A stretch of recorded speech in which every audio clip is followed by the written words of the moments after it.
amigo, olá minha amiga. Hoje eu estou tendo a honra de estar aqui no Sindicato dos Produtores Rurais de Eunápolis para entrevistar uma amiga, uma grande amiga, alguém que eu conheço e sei da sua importância para o meio rural, para o meio agrícola napolitano, que é Dona Eliane Menezes. Dona Eliane é uma referência nesse segmento e eu convido você no Café com Antônio Marcos do podcast Dona Eliane Menezes.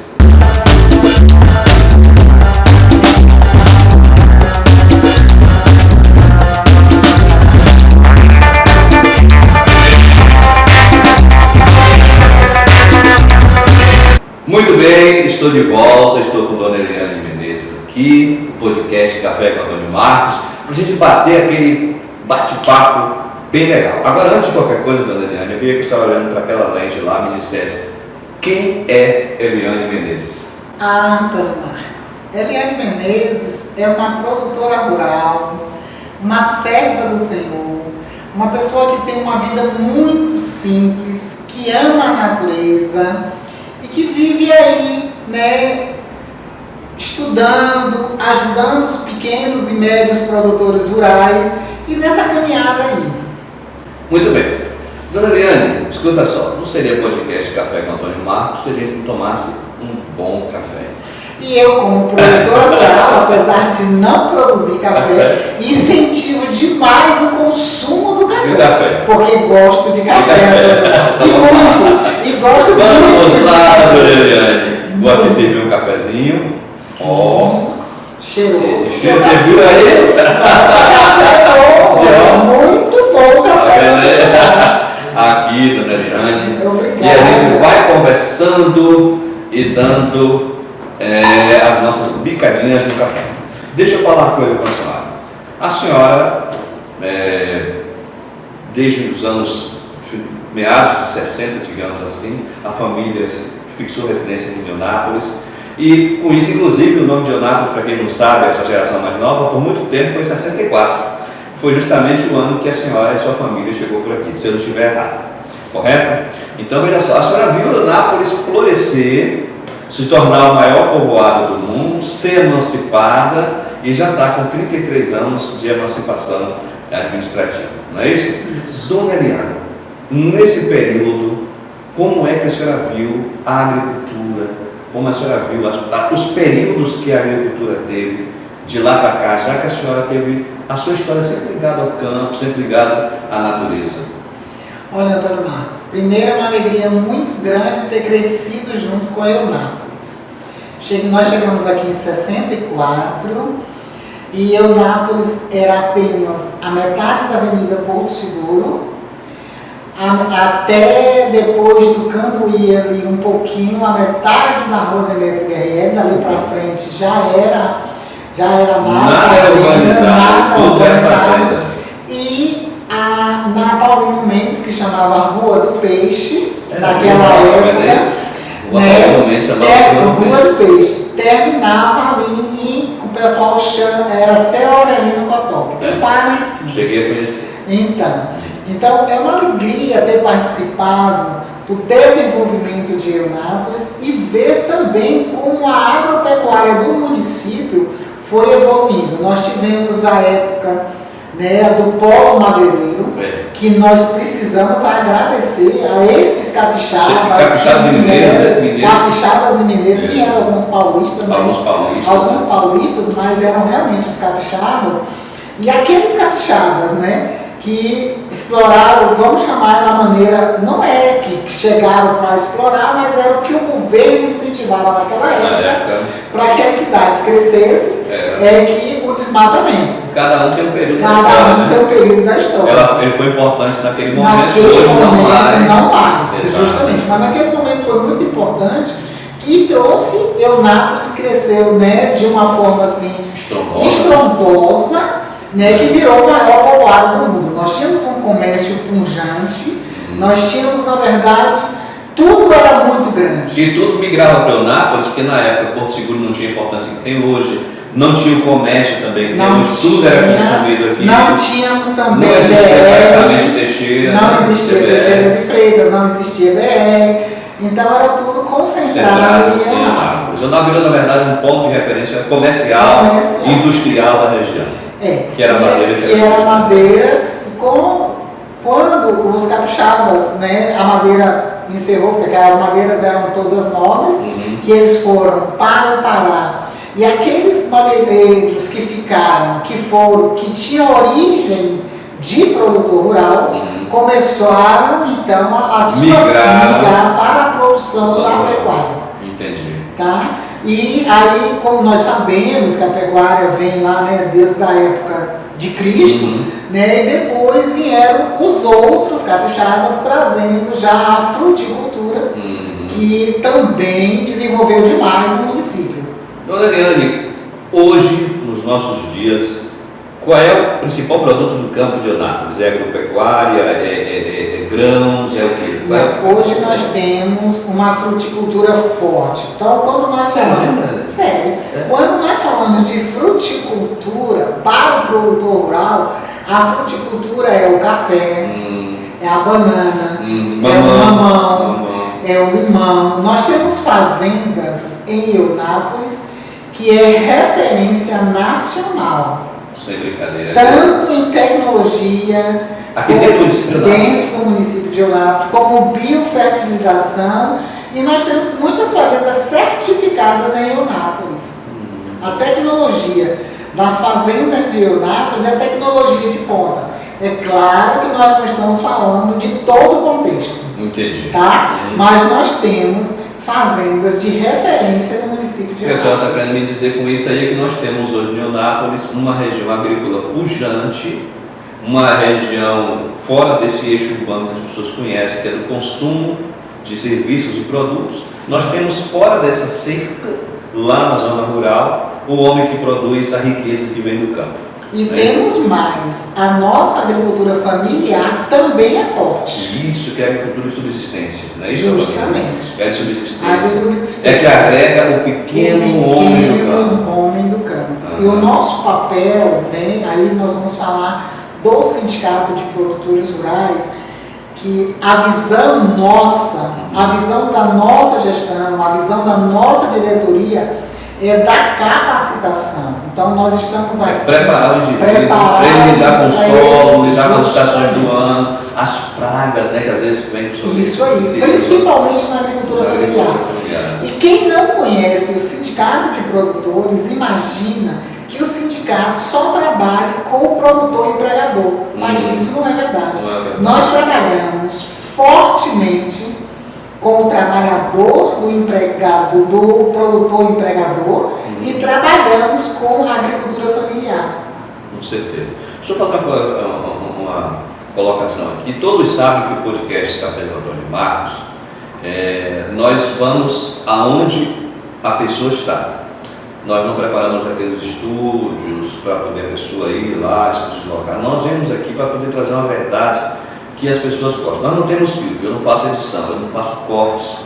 As pessoas podem assistir o podcast completo. Quando a gente começa tudo de novo. Ela percebeu que hoje foi pela manhã, tive um problema com outro equipamento, mas nós fazemos sempre isso. Por quê? Porque nós trabalhamos com pessoas verdadeiras, pessoas que têm dentro da sua essência aquilo que nós nos propomos a fazer. Hoje eu vim aqui no podcast com Antônio Marcos. Se tiver ruído aqui, se tiver ruído ali, faz parte do contexto da nossa entrevista. Porque a gente passa os ruídos da verdade, a gente passa, e eu estou com uma pessoa aqui que eu estimo muito, eu queria pontuar isso aqui, porque eu conheço, sei do seu caráter, libado, é uma pessoa que não é referência só para o meio rural, é referência para o centro urbano, é uma pessoa que representa muito pelo seu credo, pela sua fé, e também, sobretudo, pelo seu carisma. Agora, nós vamos para um rápido descanso aqui, tomar um cafezinho, daqui a pouco a gente voltar para um intervalozinho rápido. Eu queria deixar uma pergunta para a dona Eliane, depois que a gente voltar. Dona Eliane, a senhora teve toda a sua vida ligada ao campo. Qual a diferença do campo daquela menina de 10, 12 anos, 13, 14, para hoje, 2023? Daqui a pouquinho, depois do nosso intervalo.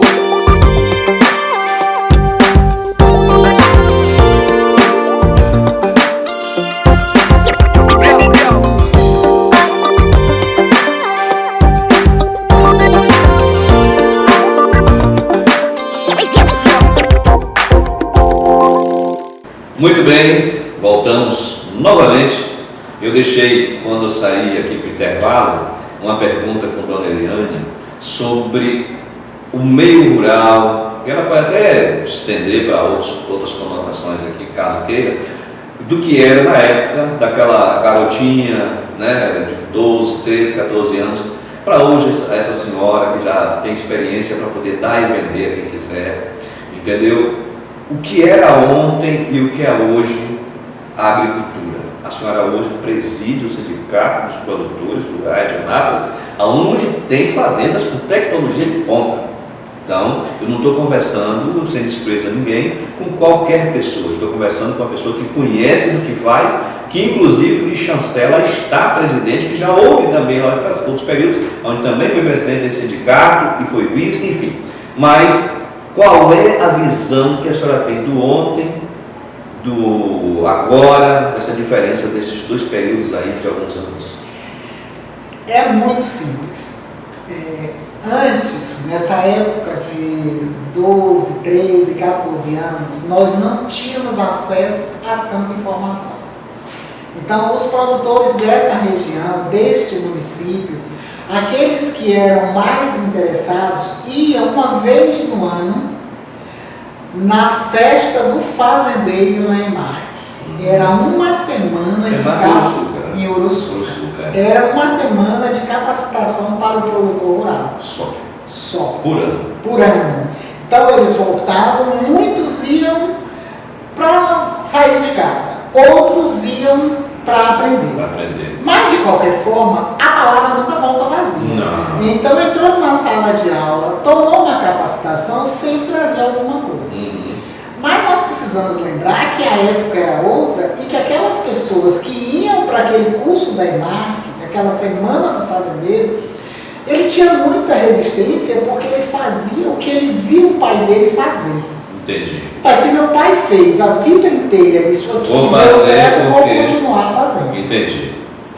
Hoje, herdava aquilo na verdade. Hoje é completamente diferente. E eu vou lhe dizer por quê.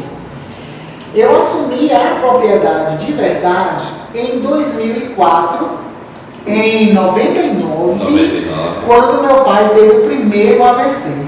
Você adoeceu? Adoeceu, e o meu pai, ele era o agrônomo, o veterinário, o zootecnista, o tratorista, o eletricista. Então, eu tinha o meu pai... Ele era multifuncional. Multifuncional, fazendo tudo na fazenda. E então, quando meu pai teve o primeiro AVC, eu fui para a fazenda para levar para meu pai e ele ia me dizendo como que era para fazer. A condução da coisa. Mas é diferente porque a partir daquele momento, aquela propriedade estava sob a responsabilidade de alguém. Você era filha única? Não, eu tenho uma irmã só. E de alguém que não conhecia o setor. E aí, uma lei para dominar uma coisa que toda a vida tem na mão. E foi aí que eu procurei o sindicato para mim ter um suporte de conhecimento. Isso em 99? Em 99, mas o sindicato estava fechado. Nossa! Então eu comecei a observar e a buscar livros na Universidade Federal de Viçosa, estudar sozinho em casa, para começar a gerir o nosso investimento.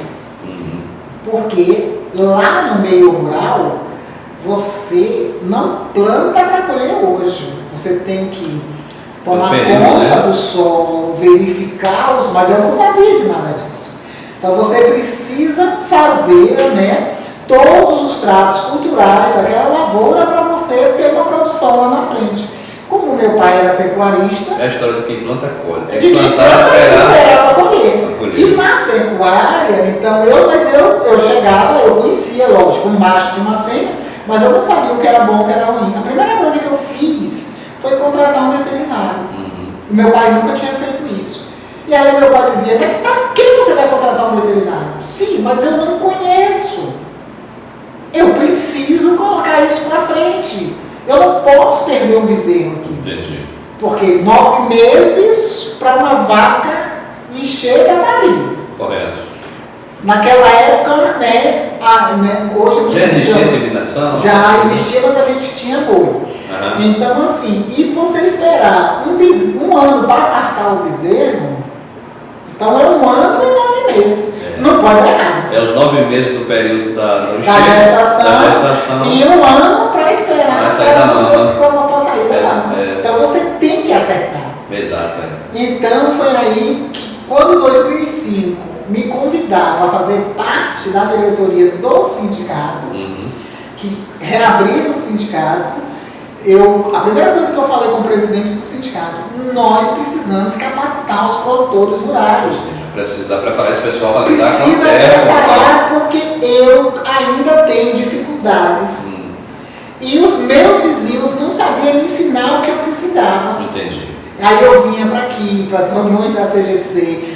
Eu coloquei meu pai como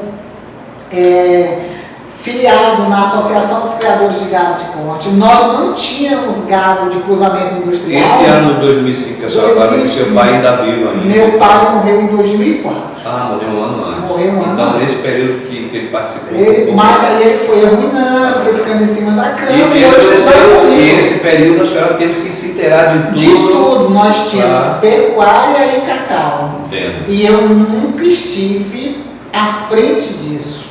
Né? Uma coisa é você ir passear, montar cavalo, levar os colegas, né, para brincar na fazenda, mas a outra coisa é você ter a responsabilidade de dar conta daquele empreendimento. Ou seja, você sabe que está sobre você o compromisso de fazer aquilo continuar. E dar certo, né? Porque se der errado...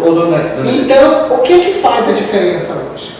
Por que nós, aqui à frente do sindicato, investimos tanto em capacitação? O ano passado, 2022, o Sindicato de Produtores Rurais de Eunápolis, junto com o Senar e a Secretaria de Agricultura, nós capacitamos mais de 1.100 pessoas. O ano passado? O ano 2022. Só a Secretaria, que eu fiz um convênio do Senar, nós capacitamos 890 pessoas. 890. Só 890 pessoas preparadas para lidar com a vida lá no campo. E essas 890 são da agricultura familiar. Porque quando eu cheguei e vi que aquela senhora que mora no meio rural fazia uma horta no local errado, que tomava o sol de tarde para roer, falei, vamos capacitar essas pessoas para saber lidar com a cultura que eles escolheram. Dona Liliana, a senhora falou uma coisa interessante, aí me traz aqui à mente. Nós tivemos aí, acredito, por causa de 2 décadas, que teve um grande êxodo rural. Esse período também, em particular, aqui na nossa região, onde chegou, eu não sei se seria interessante, mas eu vou abordar por cima, uma grande indústria que trouxe, né, acredito eu, que hoje a maior floresta artificial do mundo nós temos aqui, começa no extremo sul baiano, sobe aqui, vai até o sudoeste e vários outros, até Minas, já migrou para Minas, norte de Minas, enfim. E vocês viram colher um nicho que era muito maior, que era, você pegar a região do Belmonte, Itapebí e tudo, e hoje essas fazendas são quase todas ocupadas por eucalipto, né? E nós não tivemos a oportunidade de fazer um grande celeiro agrícola. Né? Nos resumimos a aquele município que dá uma atenção maior por aquela cultura e tal. Temos aqui Itabela, que é uma referência no café. Né? Agora eu queria perguntar à senhora, a senhora falou com relação à fruticultura. Eunápolis realmente é uma referência em fruticultura? Ela tem, ou é apenas o maior produto que o Eunápolis produz hoje? Não, na verdade, o território Costa do Descobrimento é referência nacional em fruticultura.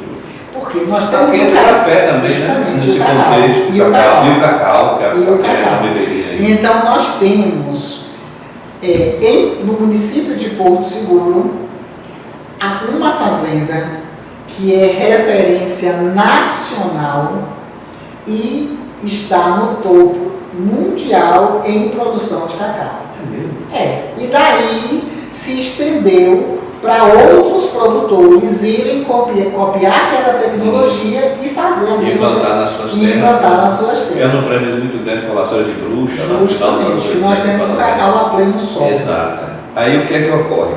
Eu falei para a senhora com relação. A pergunta que eu quero fazer é o seguinte: se a senhora quer complementar, pode complementar. Não, ele disse qualquer coisa. Não, mas eu controlo o tempo aqui.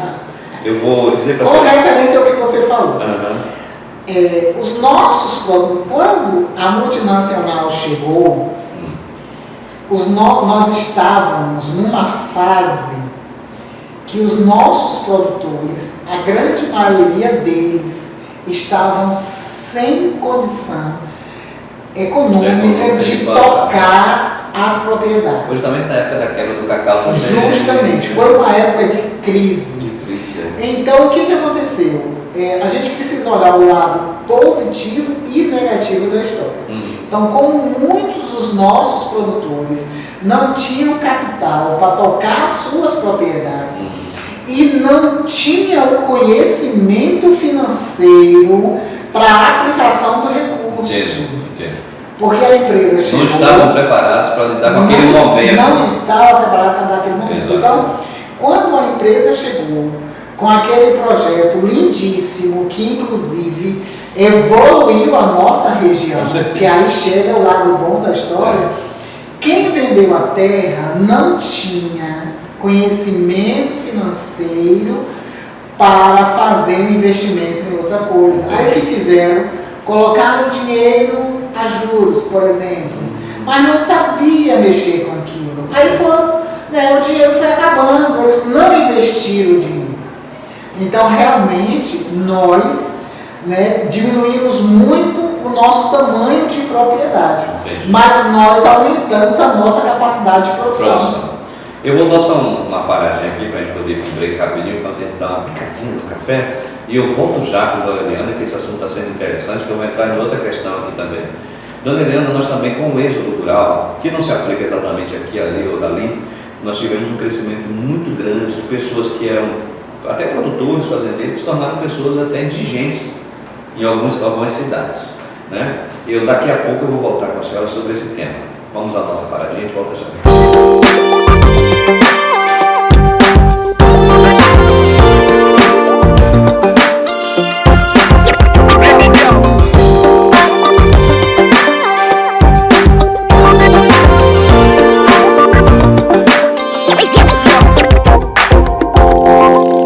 Muito bem, estamos de volta. Um pouco antes de eu sair para o intervalo, para um assunto muito interessante aqui, hoje nós estamos falando com a Dona Eliane Menezes, conhecedora demais da região agrícola de Eunápolis. Ela chegou aqui no ano de 1964 com sua família, né? E como jus faz ao nome, ela vem acompanhando esse crescimento de Eunápolis ao longo da história. A Eunápolis, que foi conhecida como o maior povoado do mundo, começou, além de outros nomes que deram ao povoado, com o nome também de 64, né? E de repente nós tivemos desse maior povoado do mundo a emancipação para se tornar uma cidade pujante e com promessas de crescimento. E Dona Eliane acompanhou esse desenvolvimento na região rural de Eunápolis. Nós estamos apontando. Falando do êxito rural, eu queria chamar a atenção da Dona Eliane, foi o seguinte: nós tivemos também um crescimento muito grande de famílias que ficaram paupérrimas, saindo da região rural. Não é aqui, nem ali, nem dali. É uma situação que foi a nível nacional, né? E depois os governos, de certo tempo para cá, depois do Estado Democrático e tal, começaram a se voltar para fazer migrar esse pessoal para a região rural. Surgiram movimentos que se capitaneou através de políticas mais partidárias do que política pública de atenção ao homem do campo. E esse sindicato de produtores rurais, ele tem um papel importantíssimo, que é o papel do homem que produz e faz o homem produzir. O cara tem uma grande propriedade, mas ele se preocupa também, como a senhora apontou, com o pequeno lavrador.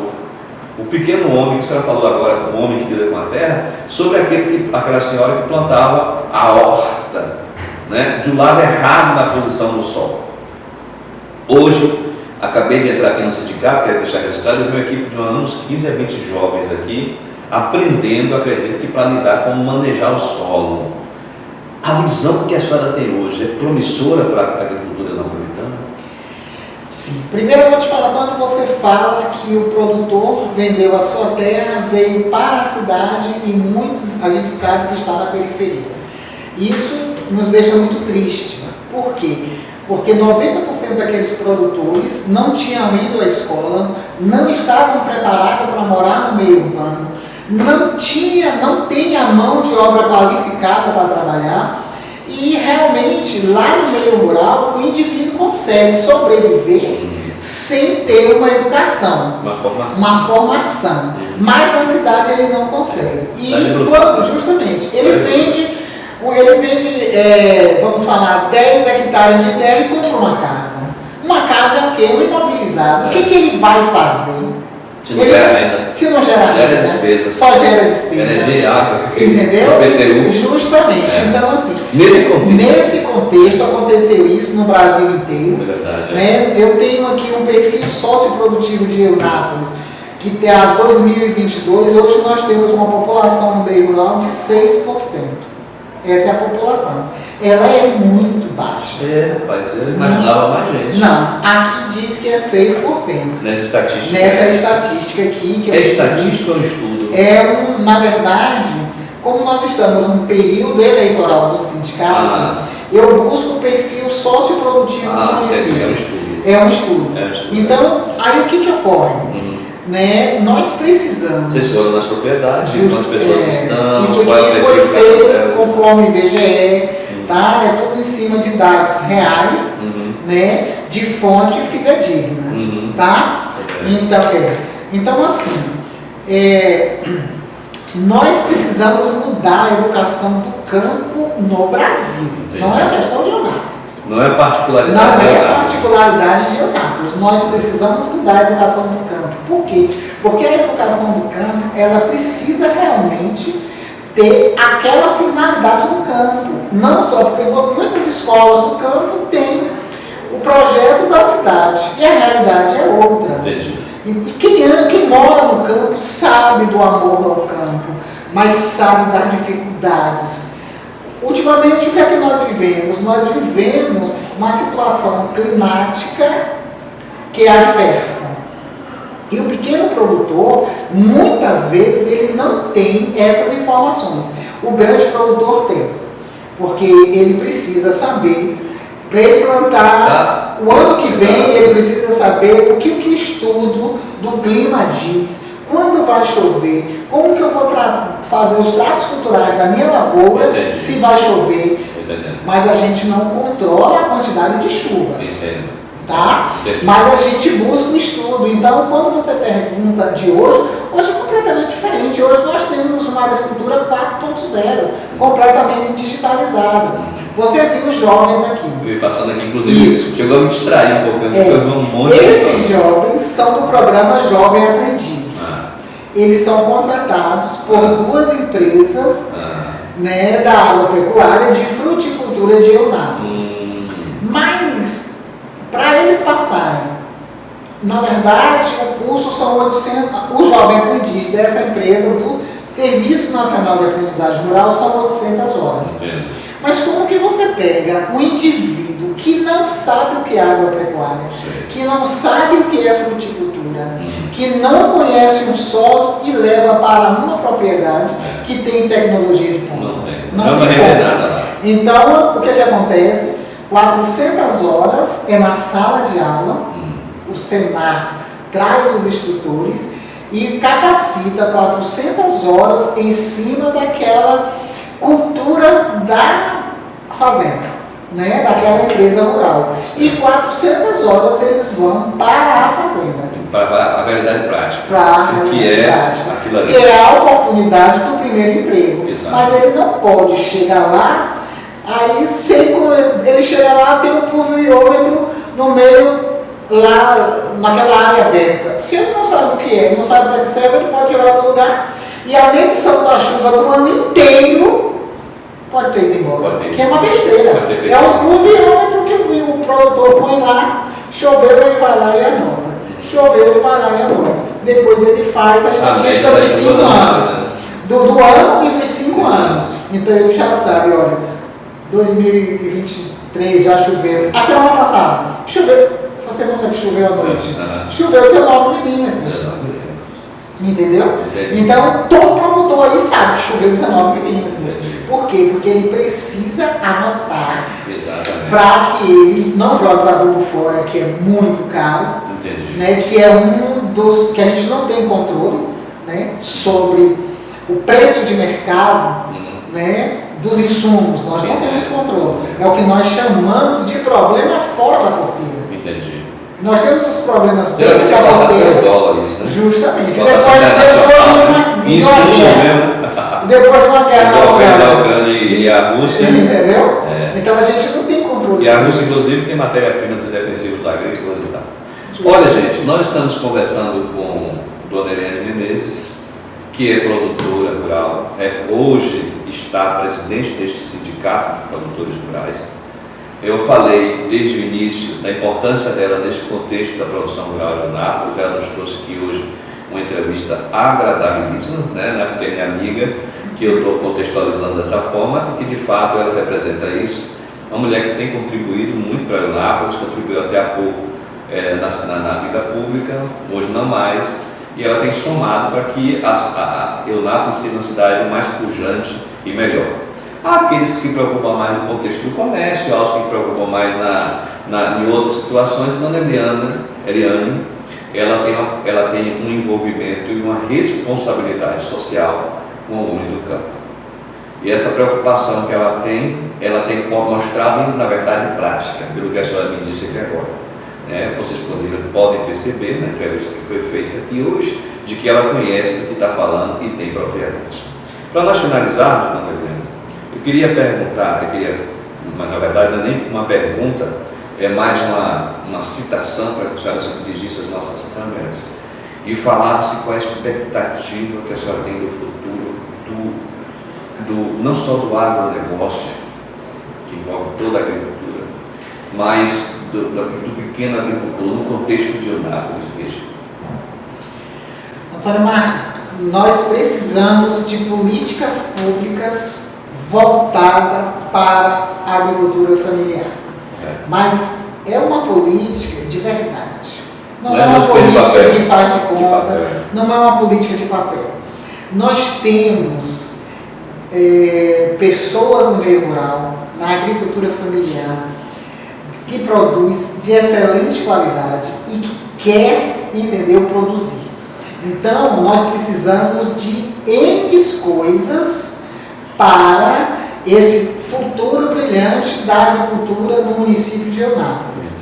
Tá? Nós precisamos de uma reforma agrária séria, entendeu? Com assistência técnica, com estradas para ter logística de escoamento de produção, com escola que tenha a identidade do campo. Precisamos do posto de saúde nas comunidades rurais. Por quê? O agricultor familiar, ele está ali com a sua família. Se ele tiver uma excelente qualidade de vida naquele local, o filho dele não vai vir para a cidade. Não vai. Por quê? Porque ali onde ele trabalha, ele consegue ganhar o salário dele. Então, patrimônio familiar. E tem um patrimônio familiar. E o produtor empregador, o trabalhador dele vai ter uma saúde de qualidade e uma escola suficiente para que o filho do trabalhador esteja na escola. Evita até o deslocamento. Evita tudo isso. Né? Então, assim, agora eu acredito na agropecuária do município de Eunápolis. Eu acredito. A senhora é agropecuarista? Sou. É agropecuarista? Sou agropecuarista. Eu acredito. Porque nós temos um grande potencial. O rebanho é bom aqui? O rebanho é bom, né? Não é um dos primeiros do estado da Bahia, porque nós temos Guaratinga, Itamaraju e Itaém com os maiores rebanhos da Bahia. E é bom lembrar também que Eunápolis não tem uma região rural tão extensa quanto tem Guaratinga. Não, justamente. Eunápolis tem um centro urbano grande, mas a nossa rural é pequena. Mas mesmo assim, nós temos uma capacidade de produção muito grande. Verdade, o pequeno que tem se produz muito. Se produz muito. Se você chega, nós temos comunidades aí que você chega e você vai encontrar, se eu falar da agricultura familiar, você vai encontrar, entendeu? Uma grande variedade de produtos na agricultura familiar. O que precisa? Precisa de uma organização. Ou seja, precisa criar um mecanismo funcional, que funcione para atender o indivíduo lá no campo, justamente, que funcione para desenvolver o produto que ele tem, que dê para o grande produtor a condição de ter o seu funcionário dentro da zona rural, Sim, já ali dentro do próprio eixo de trabalho. isso. Ou seja, é um desafio. É um desafio muito grande, porque a agricultura em si, ela depende de todas as outras, como que eu diria, Todos os outros elementos. todos os outros existe elementos. uma ordem. Existe, justamente. Porque para você chegar com um caminhão de calcário para fazer a regularização do solo, você precisa da estrada. Verdade. Se você precisa trazer a produção, você precisa da estrada. Não tem estrada, não tem zona rural, não tem agricultura, não tem nada. Então a gente. Fica aí esse registro. Justamente. Mas nós temos um grande potencial de crescimento. Um grande potencial de crescimento. Principalmente na agricultura familiar. Porque muita gente não acredita na agricultura familiar. Esse vai ser nosso primeiro de vários outros podcasts. Nosso tempo no podcast já finalizou. Eu quero agradecer muito a você que esteve nos acompanhando aqui com a dona Eliane Menezes, produtora rural, pecuarista na região, e deixar um recado. Nós podemos crescer e nos desenvolver. Precisa apenas acreditar naquilo que nós nos propusemos a realizar, assim como a dona Eliane Menezes se propôs a acreditar desde a sua infância, dos termos da sua idade, em que vê a agricultura funcionar. Eu quero agradecer a senhora e queria que você se despedisse para os nossos internautas. Antônio Marcos, eu é que agradeço a oportunidade de mostrar para o meio urbano a importância do meio rural. É de onde sai pirão, né? A alimentação então, toda. Assim, ninguém come se não tiver meio rural. Então a gente tem muito que conversar sobre a agropecuária. Tá? Nós temos muito que conversar tanto sobre o produtor empregador, como a agricultura familiar, e como esse novo cargo que eu estou assumindo na CNA, de fazer parte da Comissão Nacional do Agronegócio das Mulheres. Porque o nome, muitas vezes eu não cito muito agro, porque as pessoas têm aquela impressão que o agro não é pop, o agro não é tech, o agro não é nada disso. A agropecuária é quem alimenta o país e o mundo. Sem ele não existe. Então, muitas vezes... Nós estamos para um país que é o celeiro do mundo, né? Justamente. Então, quando eu viro para você e pergunto, você já se alimentou hoje? Ou seja, o campo já notou que você tem que comer. Entendeu? Então, aí você vai me dizer, sim, dá o tom, se a fé. Eu vou lhe dizer o que para você? Agradeça ao produtor rural. Não importa o tamanho. Então, muito obrigado, Antônio Carlos. Marcos. Antônio Carlos! Gente, obrigado. Um beijo no seu coração e até o nosso próximo podcast.